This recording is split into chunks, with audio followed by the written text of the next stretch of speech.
Hello, my name is Evan Berry. I'm the manager with the transplant program here at UT Medical Center. First, we'd like to thank you and appreciate your interest in our program. This video is intended to provide education about the evaluation process in order to be waitlisted on the National Kidney Transplant wait list. Today, you're going to hear from some of our team members that will describe that process. Again, thank you. We appreciate your interest in our program, and we look forward to serving you throughout your transplant journey. Hello, I'm Rebecca Jarvis, Outreach Coordinator here at the Transplant Center. Today's education is going to cover Introduction to Transplant, the listing process and how it works, risks associated with transplant, transplant medications, a social services overview, a financial overview, and the living donation process. This video is meant to be an overview of the process, but your education will continue throughout the pre-transplant journey while you await transplant and post-transplantation. This pre-transplant team includes Becky Kent and Deborah Winston, pre-transplant assistants, Megan Lambert and Rachel Cooper are pre-transplant nurse coordinators who work diligently to get you worked up and hopefully listed for transplant. Ashlyn Brutowski is our waitlist coordinator, and she will work to keep you active on the transplant list until that kidney comes available for you.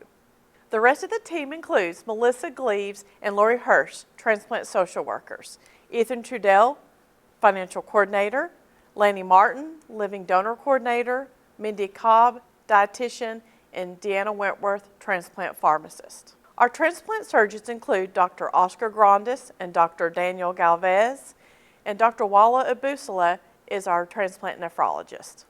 Now that I've introduced you to the team, let's talk about how the transplant evaluation process starts. The first thing that happens is we receive the referral from your nephrologist or dialysis clinic. The nurse will then review your medical records. Once the referral is received, we're going to look through the medical records and look for any absolute contraindications or anything that would rule you out as a candidate. Any current or recent cancers, any uncorrected coronary artery disease, any open wounds, non-compliance with dialysis treatments, dialysis medications, dialysis fluids, anything that would be a concern. We may determine that additional medical records are needed or that your chart needs to be taken to the transplant team for further review and recommendations. The nurse will call you and do a verbal consent to continue with the transplant process. They may ask you additional questions regarding things that we may need additional information on, and they will give you the link for this transplant education session for you to view at your convenience. Once you have completed the education session, your evaluation has started. We will do diagnostic testing, and you will have one-on-one consultations with the nurse, the social worker, the financial coordinator, the dietitian, the living donor coordinator, and the transplant pharmacist. Once you have completed your diagnostic testing and your one-on-one evaluation with the transplant team, you will be scheduled for your physician evaluation. This may include the transplant surgeon, the transplant nephrologist, or maybe both. Once the entire workup is complete, your coordinator will present you to the transplant team and our patient selection committee meeting. During this meeting, the team makes a decision if you're an acceptable candidate for transplant, if additional testing or wait time is needed, or if unfortunately you're an unsuitable candidate for transplant. If the team approves you, you will then be placed on the UNOS transplant wait list. Next, we're going to talk about diagnostic testing. What diagnostic testing is needed for your transplant evaluation? Every patient will have a chest x-ray, an EKG, a Panrex or dental clearance, blood work, cardiac testing, dermatology assessment, drug screen, and all females will have to have a pap smear and a mammogram. Additional testing that may be required is a VCUG or bladder test, pulmonary function tests, a colonoscopy, a CT of the abdomen and pelvis, CT of the chest, a carotid duplex, a lower extremity duplex, renal ultrasound. You may have to have a heart catheterization. Additional testing will be determined based on each individual patient.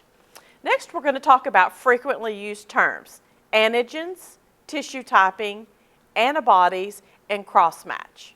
Antigens are proteins on the cells of our body. When referring to kidney transplant, we are looking at 6 different antigens. Each person inherits 3 antigens from each parent, 3 from your mom and 3 from your dad. We try to match as many of these 6 antigens as possible, but often we only match a couple or sometimes none. The process of determining your antigens is called tissue typing. Antibodies are memory cells. We develop antibodies when we have been exposed to antigens that are not our own. The most common exposures come through blood transfusions, previous transplants, and pregnancies in women. If we have an antibody against a specific antigen, then we cannot be transplanted with an organ from a donor who has that antigen. Best case scenario is 0%. There are no antibodies. The higher percent of antibodies, the more difficult it is to find a compatible donor. Next, we're going to talk about cross-match. A cross-match is a blood test that is done at the time of transplant to determine if the kidney is compatible for you. Blood from the donor and the recipient are mixed together. If the recipient's cells attack and kill the donor cells, the cross-match is positive and the transplant is not compatible. If the donor cells are not attacked and killed, then the test is considered negative and therefore compatible. Next, we're going to talk about the list and how the list works. The list is maintained by UNOS, or United Network for Organ Sharing. UNOS coordinates the nation's organ transplant system by facilitating organ recovery and placement of organs. UNOS maintains all donor and recipient outcomes and statistics. All organ offers come from UNOS, or the local or regional OPO, or Organ Procurement Organization. We do not have any control over who and when patients get organ offers. Once you are placed on the wait list, your information is stored in the UNOS database until a donor comes available. Once a donor comes available, a list is generated based on the individual specifics of the donor by a computerized matching system. The kidney database then produces a rank-based list that determines who will be offered kidneys. What that means is that you don't start at the very bottom of the list and have to work your way up the list. The list is generated with each new donor and is specific to each donor and recipient. So you may be number 5 on one list and number 3,000 on another list on the exact same day. Next, we're going to talk about multiple listings and wait time transfers. It is to your advantage to be multiple listed, and we encourage you to be listed as many transplant centers as possible. Kidneys are placed according to the location of the donor hospital. Priority goes to recipients listed at centers within 250 nautical miles of the donor hospital. This allocation algorithm recently changed in March of 2021. So being multiple listed at different transplant centers may increase your chances of receiving an organ offer and shorten your wait time. Also, if you are listed prior to starting dialysis, your wait time can be transferred from one transplant center to another. Patients sometimes transfer their wait time from a center or state that has a long waiting time to a center with a shorter waiting time. If you are listed after you start dialysis, your wait time will start the date of your first dialysis at every transplant center at which you are listed. Risk of receiving an organ. When we talk about taking an organ out of one person and placing it in another, there are additional risks involved. You need to know that we thoroughly screen each donor for a risk criteria, and they are tested for communicable diseases. Although the risk of getting HIV or hepatitis B or C is less than 1%, it is still not zero. With every surgical procedure, there are risks associated with that. Your doctor cannot determine exactly how your body will respond to a kidney transplant. The operation is complex and the success rate varies according to each patient. Sicker patients have a lower chance of a successful outcome, so it is very important that you take care of yourself. Be compliant with your dialysis treatments and your medications, and be as ready as you can be, because you never know when that call is going to come. Next, we're going to talk about donors with risk criteria present. These donors used to be referred to as high-risk donors. We only accept these organs if the surgeon feels the benefit far outweighs the potential risk. These kidneys usually come from young, healthy donors. This center has transplanted many kidneys from the donor where risk criterion was present, and our patients have done very well. You do not have to accept the kidney from the donor when criteria is present. You can turn it down with no penalty to you. You do not have to make this decision regarding these organs at this time. You will only have to make a decision at the time of the organ offer, should you receive an offer from a donor with risk criteria present. However, it is important that you educate yourself and have these discussions with your family and loved ones now, so that you are able to make that decision if and when you need to. Next, we're going to talk about the transplant surgery. The transplant surgery generally takes 3 to 4 hours. Patients often ask, do you take my native kidneys out at the time of transplant? And the answer is no, we do not. Your native kidneys are in your back up high. We don't touch them. We place the new kidney in the front on either side. The artery and the vein are sewn into the blood vessels in your abdomen that feed your leg, and the ureter is sewn into your bladder. You will remain in the hospital for 4 to 5 days post-transplantation. Hello, my name is Deanna Wentworth. I'm a pharmacist here at the Transplant Center, and my goal today is to introduce you to the medications that you will be taking after transplant. These medications are critical to prevent rejection of the kidney, and you will need to take them for the life of your transplanted kidney. It is important that you understand that missing doses or stopping these medications can lead to loss of kidney function and return to dialysis. These medications are often referred to as immunosuppressants or anti-rejection medications because they suppress the immune system and keep your body from rejecting the kidney. The most common medications that we use are Prograf, the generic name is tacrolimus, Gengraf, the generic name is cyclosporin, either Cellcept or Myfortic, the generic name is mycophenolate, and prednisone. Typically, we will prescribe 2 or 3 of these medications to include either Gengraf or Prograf plus either Cellcept or Myfortic plus or minus prednisone. These medications are referred to as either immunosuppressants or anti-rejection medications because they suppress the immune system in your body to prevent rejection of the kidney. In addition, we will start some medications after transplant to prevent infections and complications, but those will be used short term. So what do you need to know now? You need to know your medications, know the names, the doses, and how often you take them throughout the day. You don't need to have them memorized, but you do need to keep an updated medication list to refer to when you're seeing your doctors. Most importantly, you will need to take your medications as prescribed.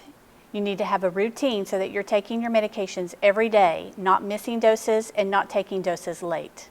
This will be especially important after transplant to keep your new kidney. At the time of transplant, we will provide your new medications for you at discharge, preferably from our hospital pharmacy.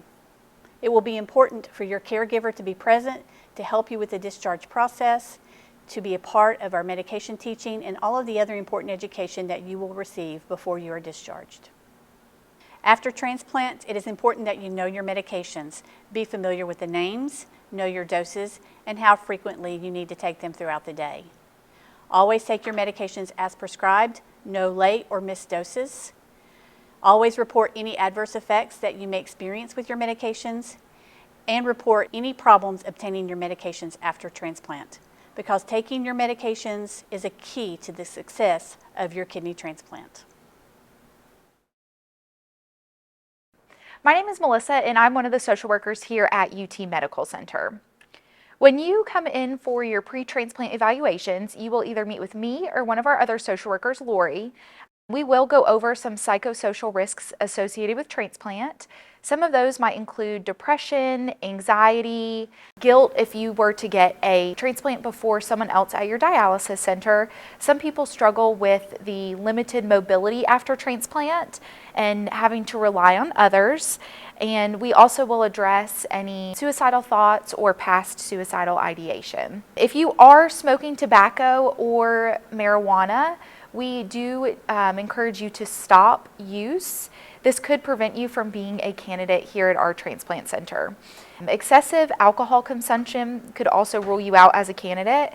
And if you are using any other drugs, you are not a candidate at our center at this time. Potential recipients during the workup phase and also once you are listed may be asked to submit random drug screens. This is a very brief overview of what you can expect during the transplant process. Once you have your evaluation and testing, you will be presented at our patient selection committee. Once you are listed, you will come in for annual updates. And then once you get the call that we have a kidney for you, you can expect to be in the hospital for about 4 to 5 days. Once you get home, we will thoroughly review your transplant medications with you, and you will have to come back and see us pretty frequently in the post-transplant clinic. Eventually, you will have to come in every year to see us. You can expect for the first 6 to 8 weeks to come in and see us anywhere between once to twice a week, and then eventually it will be every week, every other week, eventually getting out to once a month for that first year after your transplant. During the second year, you can expect to come in and see us every 3 months. During the third year, you can expect to come and see us every 6 months. It's not uncommon to need to tweak a couple of your visits throughout your follow-up. So this is our standard, but there is of course some changes if you need to be seen more frequently. So you will need a very strong support system after transplant. We do require at least 3 committed friends or family to help you out after transplant. They need to help care for you 24/7 for at least the first 1 to 2 weeks. They also will need to have the flexibility to bring you to our post-transplant clinic, which typically starts between 7:30 and 8 in the morning. They might need to help with medication reminders, helping you out around the house until you are able to start your normal activity again. And the reason for having 3 is that we want to make sure we have a backup person in case your primary support has a doctor's appointment of their own or is unable to help you out for one reason or another. You will be asked to fill out this post-transplant support plan. So you will be seeing this in the future, and we just ask that you list those names of everyone that you've spoken with that has committed to helping you out. Next is some assistance with the post-transplant medication cost. So we do have some drug companies that provide the transplant medications free of cost to patients if their insurance does not cover their medications and their medications are too expensive. So this is something that we'll discuss one-on-one during your evaluation, and then at any time in the post-transplant stage, if you have trouble affording your medication, it's very important to let us know. Hi, I'm Ethan Trudell. I'm the financial coordinator here with the transplant team. If you're watching this video now, I've had a look at your insurance and you should be well covered for transplant. Most important thing, let us know if anything changes. Everybody's situation is different, and we'll go over your coverage when we meet one-on-one for your evaluation. Some things to consider post-transplant: if you're receiving Social Security disability solely based on your end-stage renal disease, that will end 1 year post-transplant. Likewise, if you are eligible for Medicare solely based on your end-stage renal disease, that will end 3 years post-transplant. Now, there was a new law passed in 2020 that expands Medicare coverage for transplant patients. After the 3 years, when your Medicare would usually stop, you can continue to use that coverage for the life of the transplant for your immunosuppressant drugs only, not for medical coverage. Costs of required testing: now you'll have quite a few tests done to be listed with the transplant team. We pay for all of that, so if you get billed for anything we have you do, please let us know. Now, if you do have to have anything done interventionally, we do not cover that, and that will go through your insurance. It's very important to please let us know if you're thinking about making an insurance change. We will need to know that. Authorization is required for transplant, so please let us know if you're thinking about making a change so we can look over your benefits, make sure you have adequate coverage. Hello, I'm Lanny Martin. I'm the Living Donor Coordinator here at UT Medical Center in Knoxville. I wanted to talk to you a little bit more in details about living donation. There are multiple advantages to living donation. They also include that there's a long-term success with the new kidney when we compare them to deceased donor kidneys. You can also have reduced time on dialysis or even avoid dialysis entirely. And you can potentially save yourself years of waiting on the transplant list while waiting for a deceased donor kidney if you have a potential living donor out there. If you know someone that's interested in donating, there's a few things that we got to know. Donors got to take the first step in reaching out to us. I can't take referrals indirectly. I can't get a list of names from you and call them on your behalf. And if someone calls and states that their husband or their son wants to donate, I can't take that as a referral either.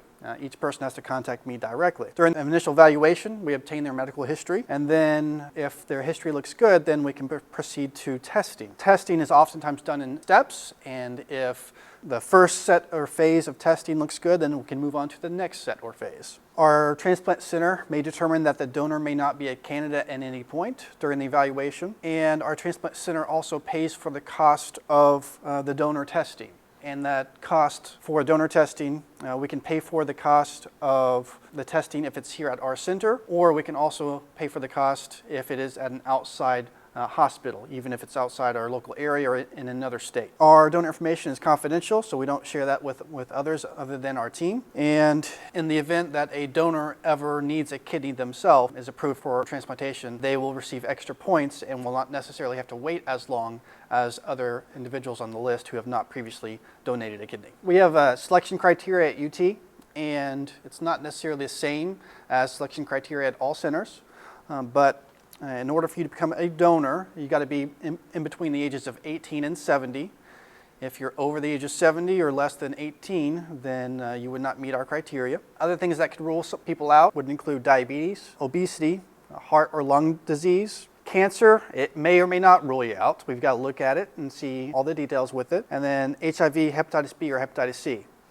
When it comes to hypertension, there's a subset of populations that can still be suitable donors, but hypertension can still rule you out as a donor as well. We also have other things that rule out, so this is not a complete list. When it comes to surgery and recovery for the donor, we schedule surgery at the donor's convenience and with regards to their scheduling. Our surgery is typically laparoscopic, either robotic or open. Hospitalization is oftentimes between 1 and 3 days. There's a potential that you may be able to donate and then the next day go home if everything's looking really good. And then of course, if you feel more comfortable staying a little bit longer, we can oftentimes accommodate that for the donor. An open surgery, of course, may end up being a longer hospitalization. When it comes to time off from work, typically we suggest that donors plan for about 3 to 6 weeks. It will oftentimes depend on what type of job that they do. If they have more of a manually intensive position, then they might need to be closer to 6 or 8 weeks. Whereas if they, let's say, work at a computer from home, it might just be 2 to 4 weeks. We suggest that the donors do not drive at all while they're on their pain medications, and they will each need a caregiver to stay with them for about a week or so. Part of their follow-up, they would need to follow up with our team at 6 months, 1 year, and 2 years after donation. And then after that, their primary care provider will oftentimes want to monitor them, annually after that. We oftentimes do an additional follow-up with them after surgery about 7 to 14 days later. We do encourage a healthy lifestyle for our donors. How does one find a living donor? Oftentimes the first place you look is your family or your friends, and so you can introduce the topic of potential donation with them. And a lot of people may not know that you need a kidney. Just by having those discussions, it would be beneficial for you. There are other ways that you can spread the word about your need for donation. If you wanted to reach out to the community, there's always the ability to reach out through social media like Facebook and Twitter. You can reach out to newspapers and church bulletins. And some people have even purchased a billboard on the side of the interstate. Some people have put decals on the back of their car. If you do reach out to the community in those ways, I do suggest that you use your first and last name while you reach out, so that way a member of the community can be able to identify who they want their kidney to go to. An example would be, like on the back of a car decal, John Doe needs a kidney, call Lanny at 865-305-5340. And then, of course, it's not always easy to discuss the need for kidney donation for yourself, and so it's oftentimes beneficial to have a living donor champion. And a living donor champion is simply someone who kind of acts on your behalf to help spread the word of your need for a kidney. It can help reduce the burden of an individual of having to make those discussions with other people. These champions can increase the awareness of renal failure in the patient and also discuss the benefits of living donation for the recipient.